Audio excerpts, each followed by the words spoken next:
What does Atari, slot machines, and Apple have to do with losing $200 billion? Well, my friends, most everybody knows about Apple's Steve Jobs and Steve Wozniak. However, many often forget about the third founder of the tech giant, Ronald Wayne. This story starts in 1971. Ronald Wayne started an engineering firm. It specialized in slot machines. Unfortunately for him, it failed. Wayne felt personally responsible for it, and he spent the next year working hard to pay off the investors of the company. This was not something he was obligated to do, he did it voluntarily. This did, however, make him very risk-averse, and that's something that becomes a key part to the story. In 2014, he said, "I had no business being in business, and I was far better working in engineering." This failure, though, started one of the most important paths in recent history. It led him to a job at the up-and-coming video game company, Atari.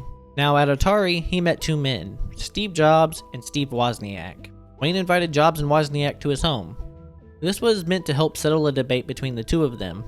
Following hours of debate between the men, Steve Jobs proposed starting a computer company. The company would be led by himself and Wozniak, and Ronald Wayne would be stuck in the middle. They would both hold a 45% stake, and Wayne would hold 10%. This would allow him to act as a tiebreaker between the men, as they often had heated disagreements and debates.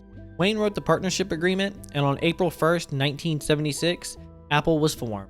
Wayne would go on to create Apple's first logo, as well as the operations manual for the first Apple computer, the Apple I.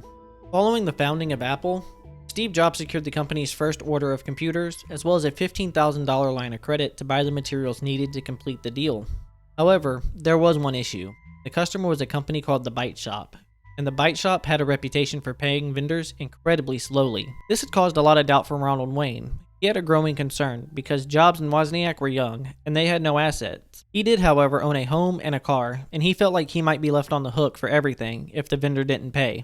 It was just 12 days after founding the company that Ronald Wayne decided to call it quits. He withdrew his name from the company and sold his stake for just $800, or about 10% of the profit from the first order of computers placed. Currently, Apple's valued at $2.11 trillion. A 10% stake would be worth $211 billion.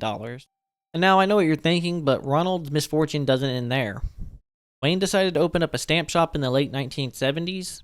However, he had multiple break-ins and was forced to move his stamp operations into his home. Then in the 1990s, he sold the original Apple partnership contract to a man for just $500. This would later on be sold for $1.6 million. Following that, in 2004, his house was broken into and his life savings were stolen, the most valuable of which was 145 ounces of gold valued at $247,000. This forced Wayne to sell his house and retire into a mobile home park, having to sell off the rest of his Apple memorabilia to pay off his bills.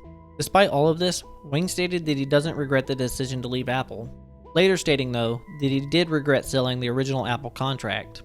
And now that is the story of Ronald Wayne, who lost out on $211 billion. How do you think you would feel if that was your life story? And how do you think the world might have changed if he had stuck with Apple? Let me know down in the comments, and as always, have a great day.